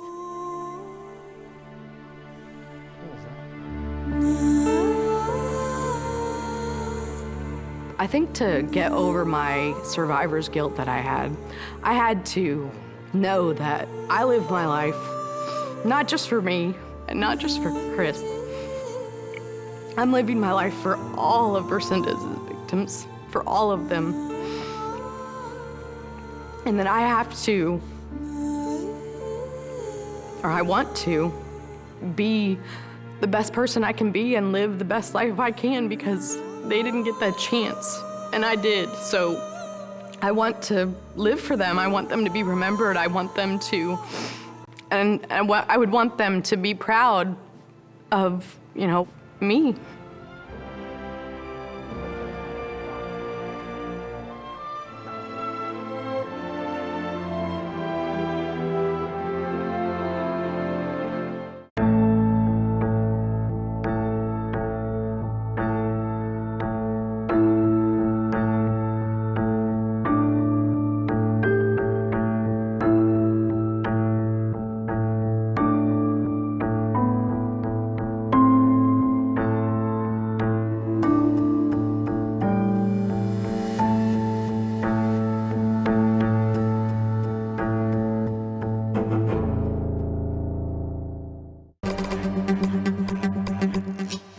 July 1997. 911 emergency. Man's been shot. Johnny Versace.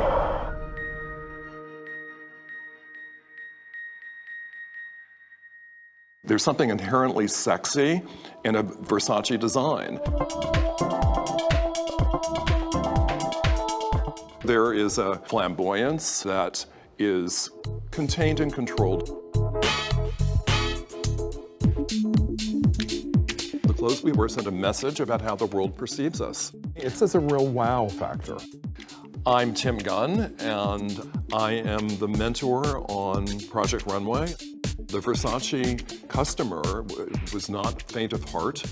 One of the most iconic Versace pieces was the gown that he made for Elizabeth Hurley. 2 stars were born with that dress. Princess Diana wanted a whole new look for the world. And Courtney loved it also. I mean, he took her from trashy to sophisticated. Versace helped put Miami on the international map. My name is Tara Solomon, and I am the Miami Herald's former nightlife correspondent. Versace brought his entire world of fabulosity. And while he may have had homes all around the world, he came to Miami Beach to relax. Do you remember where you were when you heard that Versace had been murdered? Oh, I remember profoundly. I opened up my computer and it flashed before me that Gianni Versace had been murdered. I was stunned. When Versace was killed, there was pure pandemonium. On that particular morning, Gianni Versace decided to go over to the News Cafe. And it was on his return home, approaching the door, he was shot and killed. And all of a sudden we hear bang, bang, 2 shots. 1116 Ocean. Yes, man, shot. Please, immediately, please. Do you remember where roughly he was? He was right here. And there was obviously blood. Yes, plenty of blood. If you mention Johnny Versace, people still don't remember those names of the first few people that were killed. There was the homicide of Jeff Trail and David Matson. There was the murder of Lee Miglin. Then there was the murder of William Reese. We have what we typically call a spree killer. This wasn't a haphazard crime. Mr. Versace was targeted.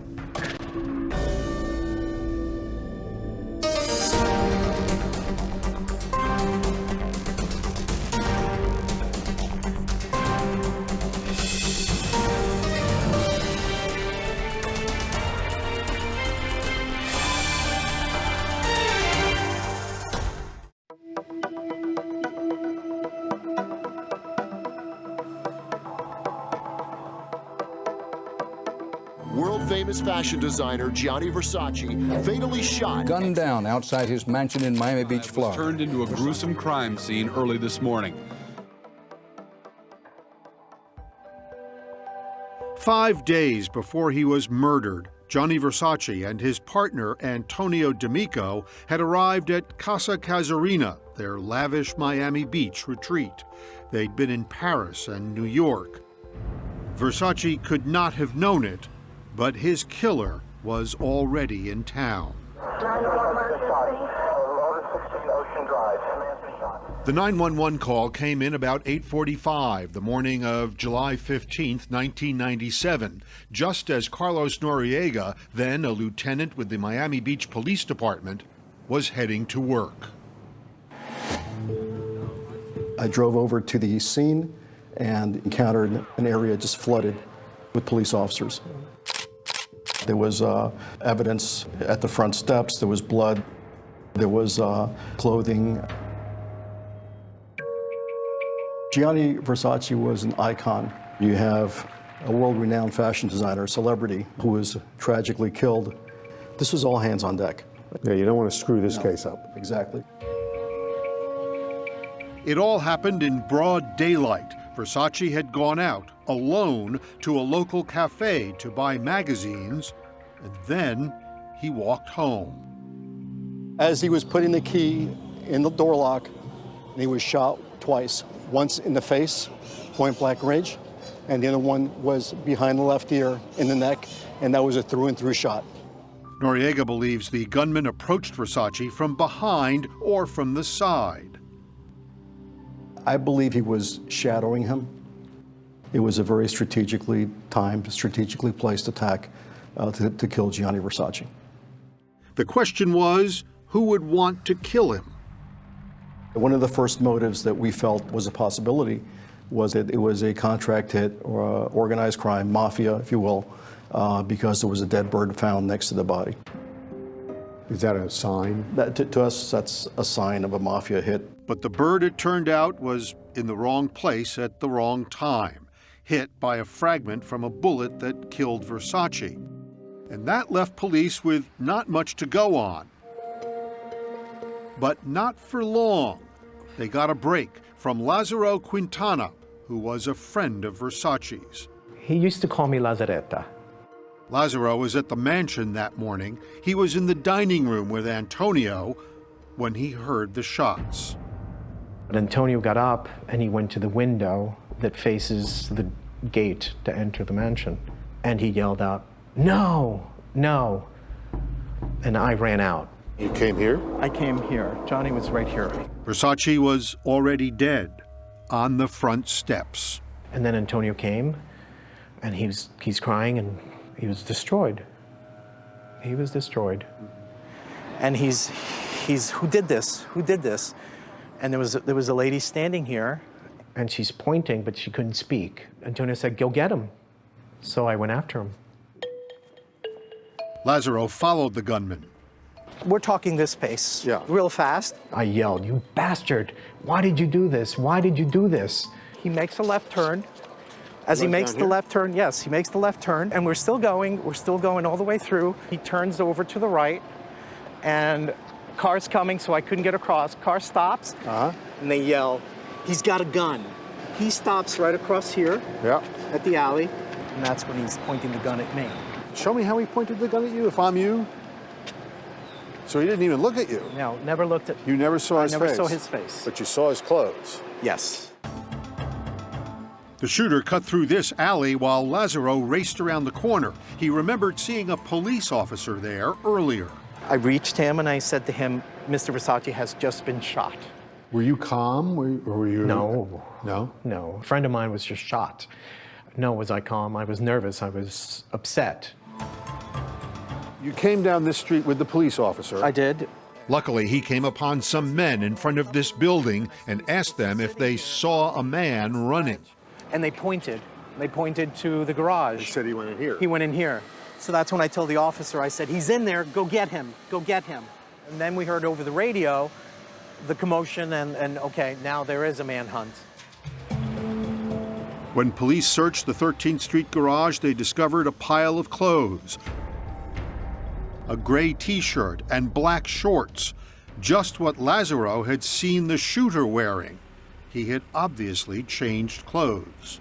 When he walked out of this garage just shortly after the murder, nobody knew who the shooter was, nobody knew what he looked like, nobody knew what he was wearing. He was able to just vanish. But he left a mountain of evidence for investigators. Next to that pile of clothes was a truck that had been reported stolen in New Jersey. And inside the truck were documents with a name. I mean, he left his identification in the truck? That's correct. He had his passport, ID, a whole lot of items that connected him right away. By 12 noon, some 3 hours after Johnny Versace was murdered, police had a suspect. His name, Andrew Kunanan.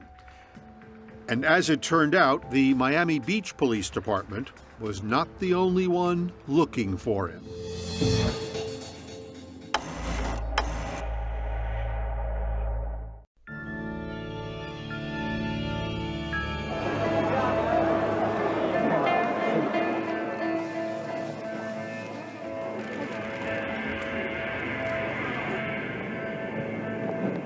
In Milan, Italy today, those who knew and admired Gianni Versace said goodbye to the murdered fashion designer.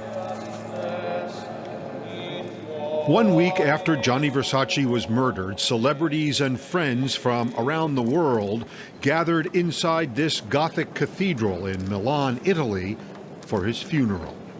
I saw Versace's funeral on television, and I cried. It was hard. It was tough. Princess Diana was there at the funeral. Sting, Trudy, Elton.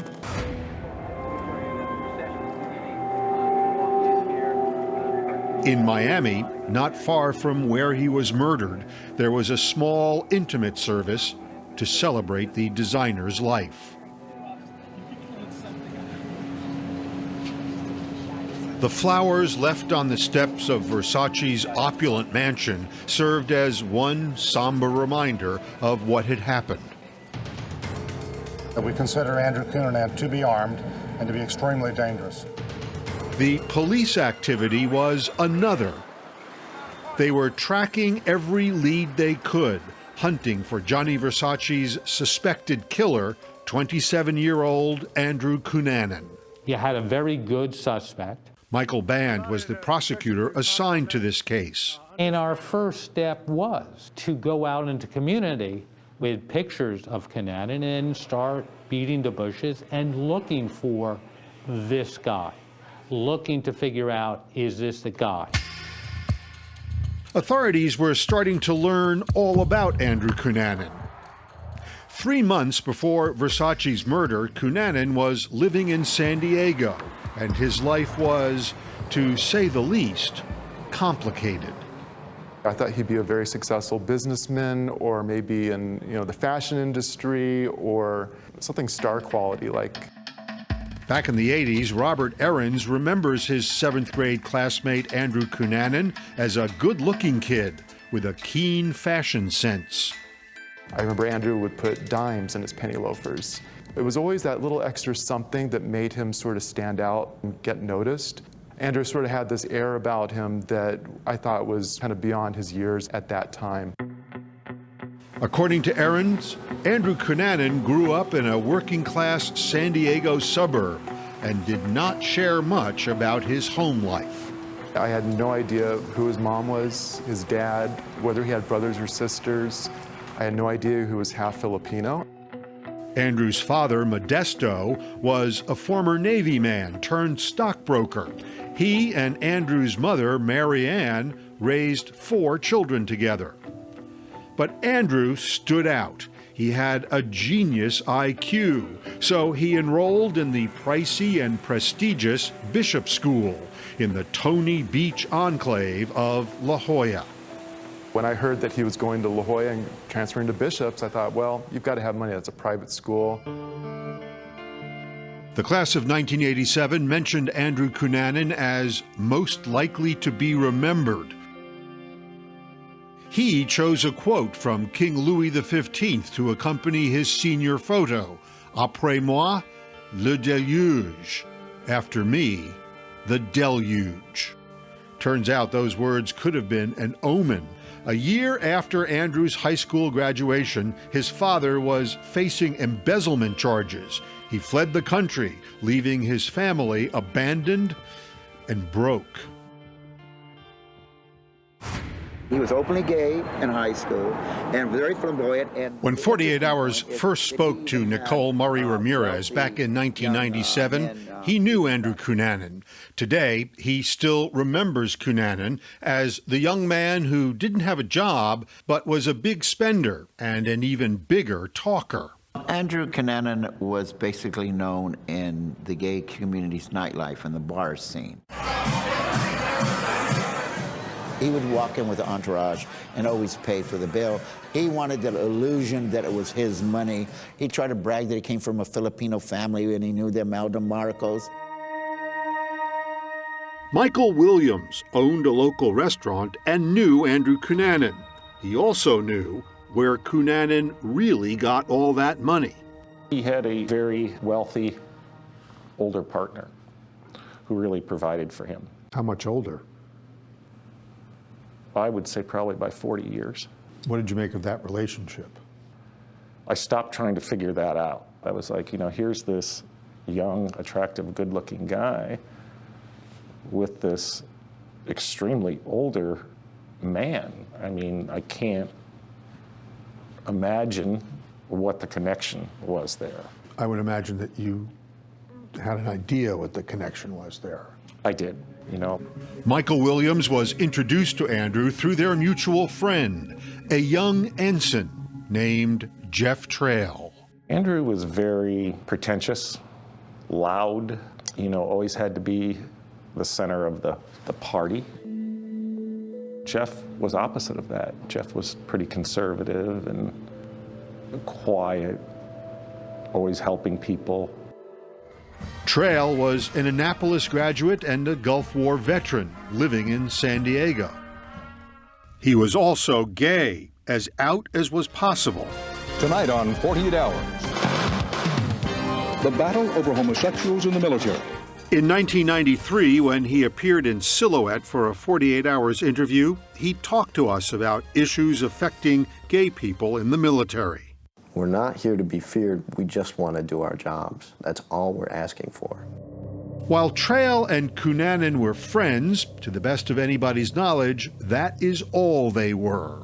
Jeff was always had the contagious personality that where you just wanted to be around him. And I think that, you know, in a way, Andrew wanted that in his life. So surrounding himself around Jeff, he always seemed very happy and up. You did not like Andrew? No. For reasons known only to Kunanan, he sometimes used the name Andrew De Silva. That's how Michael Williams knew him, and he would soon learn a lot more about Andrew. Who he was and what he would do would change the life of Michael Williams and end the lives of 5 innocent victims.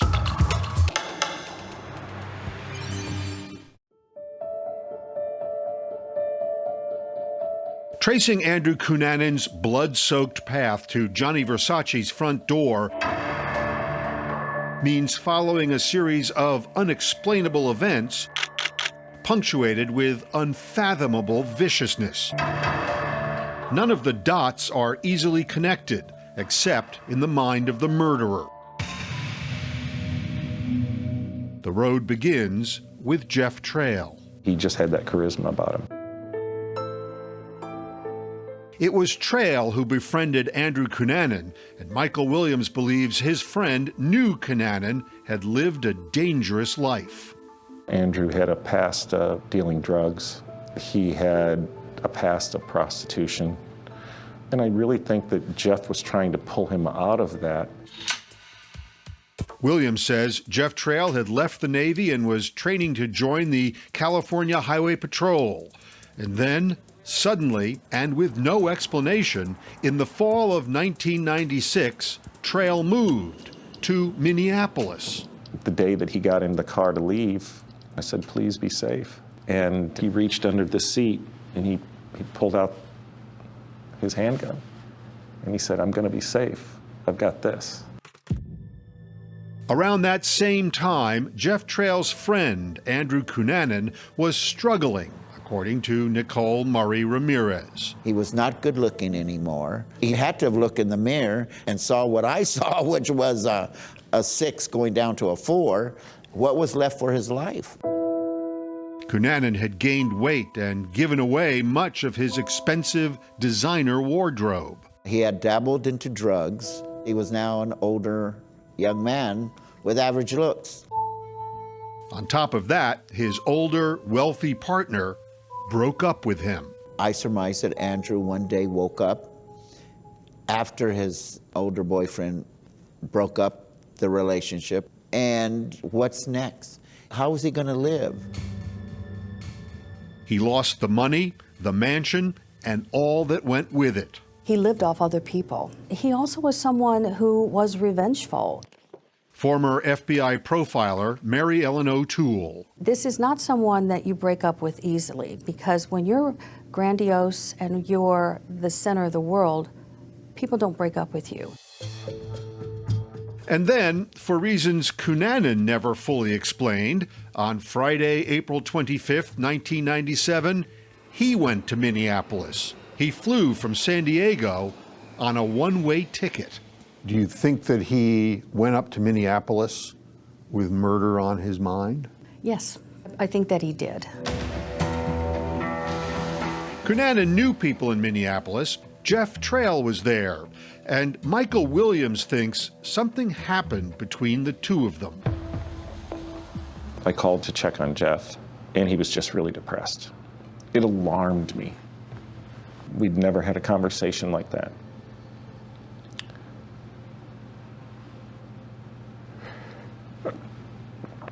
I asked him, have you spoken to Andrew? And he said, no, and I'll never speak to him again. That's odd. Kunanan knew somebody else in Minneapolis, a 33-year-old architect named David Madsen. Kunanan and Madsen had had a relationship. He loved to laugh. I'm just gonna lunch, okay? And he always had big energy. Julie Hovland was David Madsen's friend and co-worker. He liked problem solving. We talked about world issues. He was a down-to-earth person. Did David ever mention Andrew Kunanan? Yes, he did. I think he had a fling with Andrew. I don't think it was anything serious because there were other people in his life that he cared about more. He didn't care about Andrew that much, really. But according to Kunanan's friends, Andrew believed David was the love of his life. Julie Hovland didn't talk to David Madsen over the weekend. On Monday, she was surprised when he didn't show up at work. And by Tuesday, everyone was worried.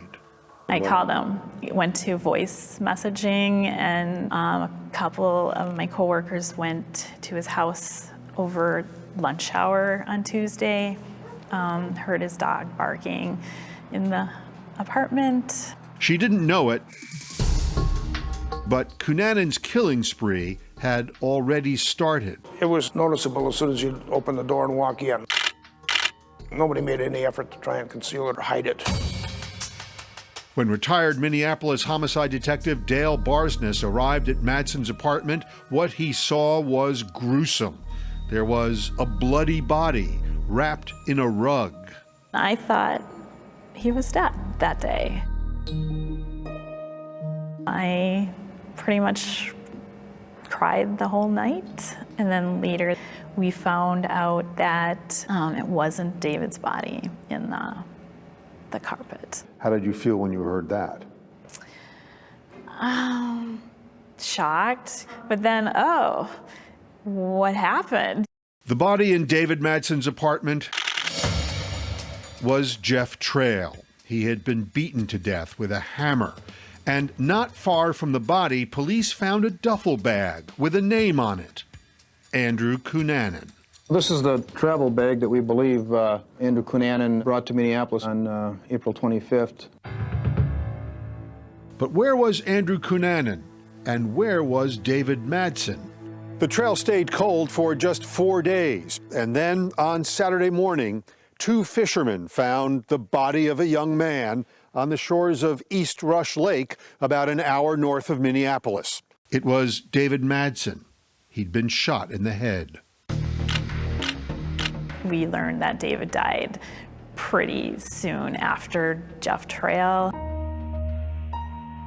Oh my gosh, to be in the situation that David's in with this crazy person, and how scary for him. I'm sure he tried to calm Andrew down. I'm sure there was survival mode going on, like how do you diffuse the situation? But he obviously failed at that, and he lost his life because of that. Ballistic tests showed the bullets used to kill Madsen came from a .40 caliber gun, like the one Jeff Trail had taken to Minneapolis. Police believe Kunanan took that gun. Presumably, when you were able to link Madsen's death to Trail's death, that changed the whole investigation. And now we're down to, where's Andrew? There were tire tracks near Madsen's body, and his car, a red Jeep, was missing.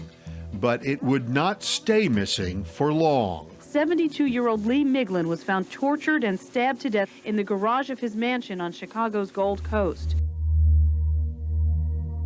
On the morning of May 3rd, 1997, Stephen and Barbara Beyer found the body of their neighbor, Lee Miglin. He was a wealthy real estate developer. I can still picture it today. I could see the points of his shoes. And I said, Lee is right there. I mean, it was absolutely chilling. Inside Lee Miglin's townhouse, there was some money and other things missing, and there was evidence the killer had stayed a while. Police photos show he had shaved and taken a bath. Debris in the kitchen sink, melted ice cream coming out of their containers. Then in Lee's library, finding this large ham sliced sitting on his desk. That was plenty to recognize that something very, very bad had gone on. Around the corner from the murder scene, police would discover David Madsen's red Jeep. But now, Lee Miglin's green Lexus was missing. To this day, police do not know what, if any, connection Kunanan had to Miglin.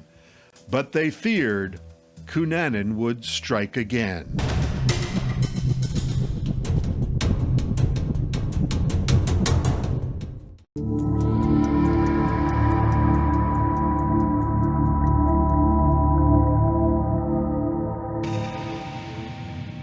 I do know it's not a random act of violence. A nationwide manhunt is still underway for Kunanan. After Andrew Kunanan murdered Jeff Trail, David Madsen, and Lee Miglin, the gay community was terrified, especially in San Diego. I think everybody was in a state of shock.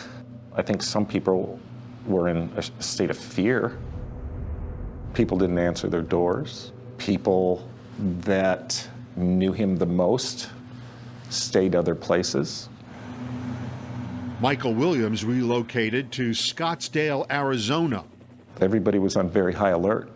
Because you didn't know where he was going to strike again. Yeah. Just 6 days after he killed Miglin, while Kunanan was on the run in Miglin's green Lexus, police believe he realized the FBI was tracking the car phone's signal, and he needed a new vehicle. He's believed to have struck here in Pennsville Friday afternoon at the remote Finns Point Cemetery at Fort Mott Park. FBI is going to work it concurrently with the New Jersey State Police. The Lexus was found at this cemetery in southern New Jersey. Inside the office lay victim number 4. He was 45-year-old William Reese. He'd been shot in the head, and his red pickup was gone. Yeah, all he was a caretaker at a cemetery. Minneapolis Detective Dale Barsness says William Reese was killed simply for his truck. You know, he just was a very honorable man. In the wrong place. Absolutely. At the wrong time. And alone. You're ensconced somewhere in Scottsdale. He's last heard of in New Jersey. Can you relax? No. Until he's caught, you don't relax.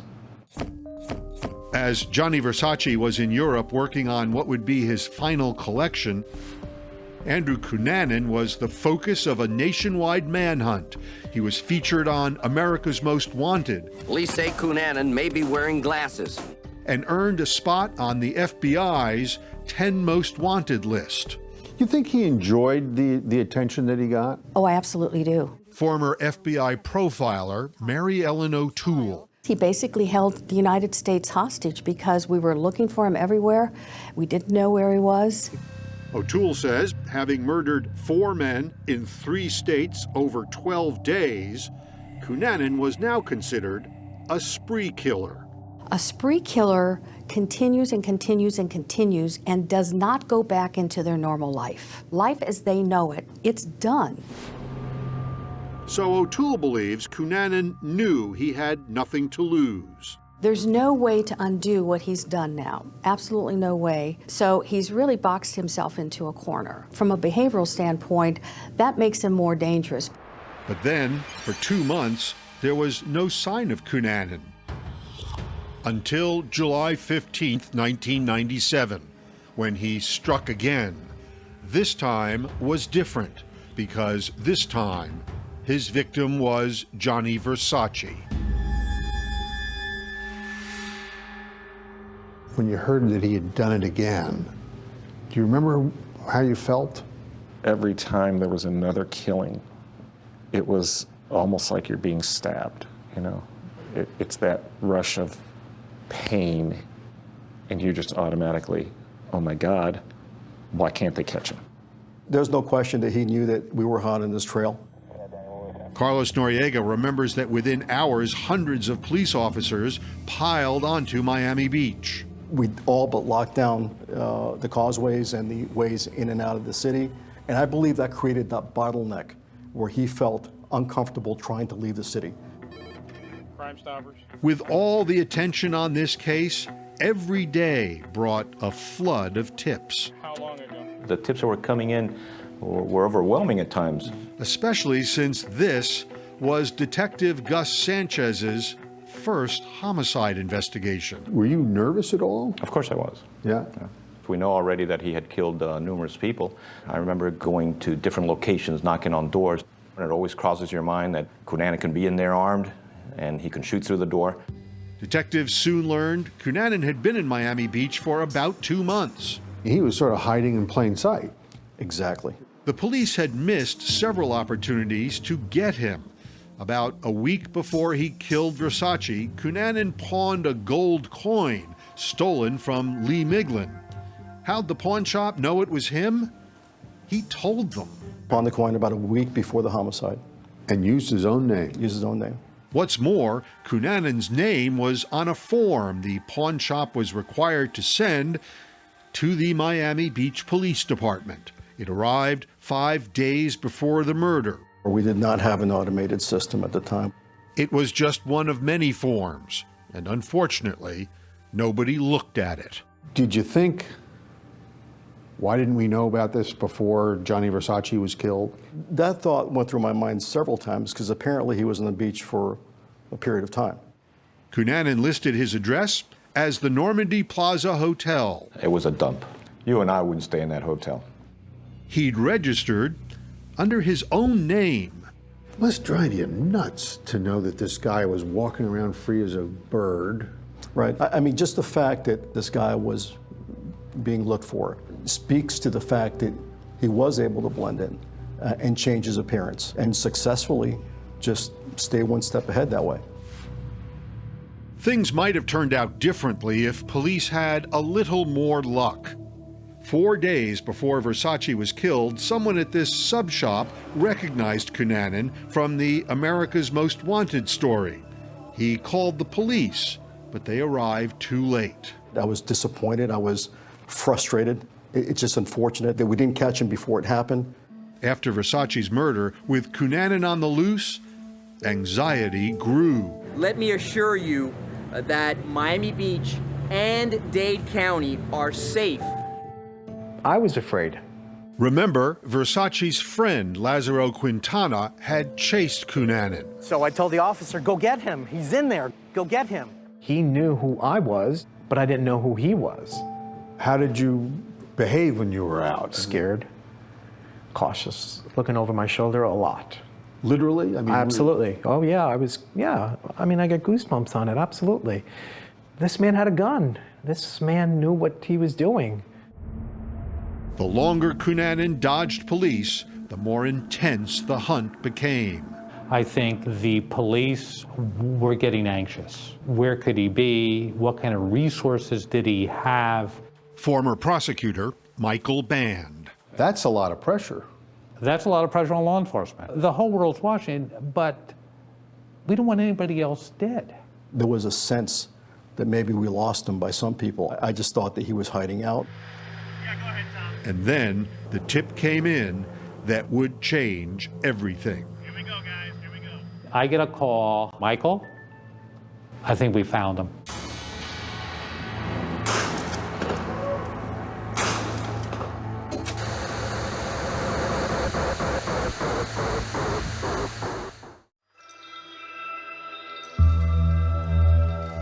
What's your emergency? Somebody got him and they're shooting. I heard over the police radio that there had been a shot fired, that they were surrounding a houseboat. You think what? We got him. After a 9-day manhunt, Miami Beach detective Gus Sanchez believed Andrew Kunanan was finally cornered on a houseboat just 40 blocks from where he had shot down Johnny Versace. When Sanchez arrived, it was a standoff. At this point, nobody's seen Kunanan on the houseboat. No, there's no confirmation at this point. The houseboat's caretaker saw signs of a break-in, and when he went inside, a shot was fired. Police quickly surrounded the houseboat. They are communicating by bullhorn with the houseboat. After a 4-hour siege, the SWAT team fired tear gas and went on board.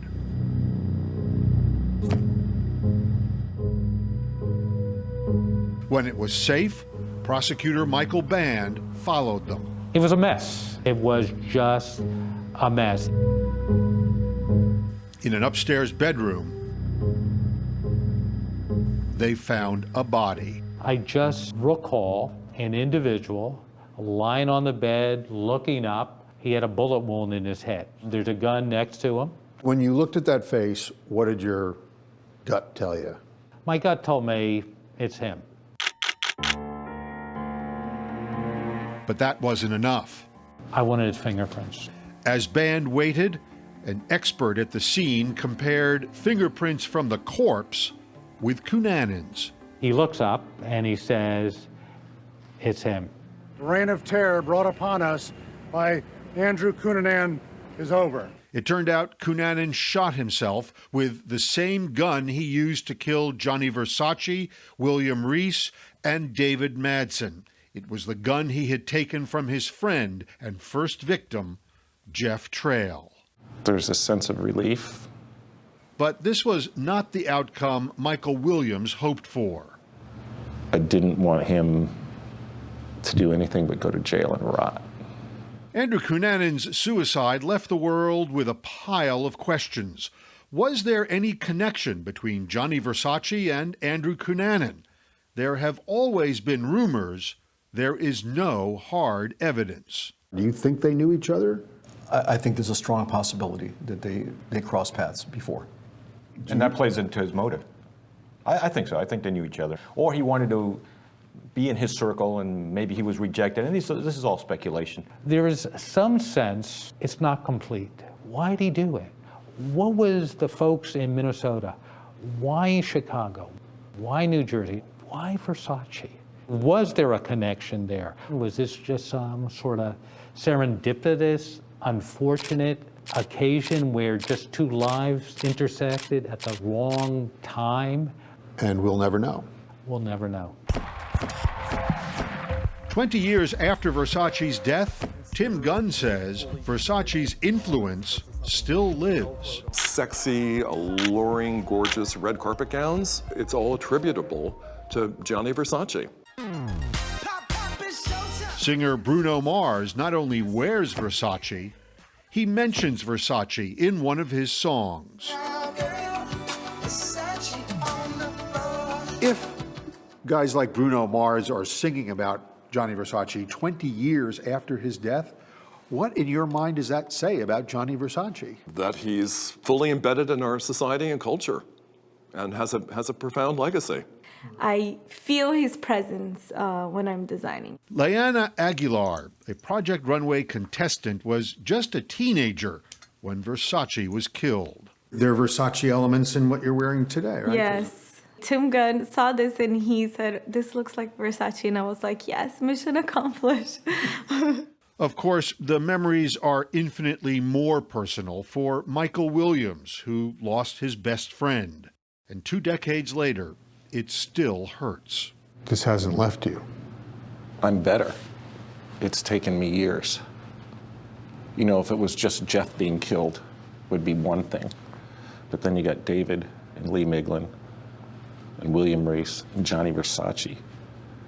5 people that you're now connected to. It is a connection no one would ever seek. The world lost an icon, but 5 families lost loved ones, friends lost friends, all for a reason we'll never know, if there ever was one.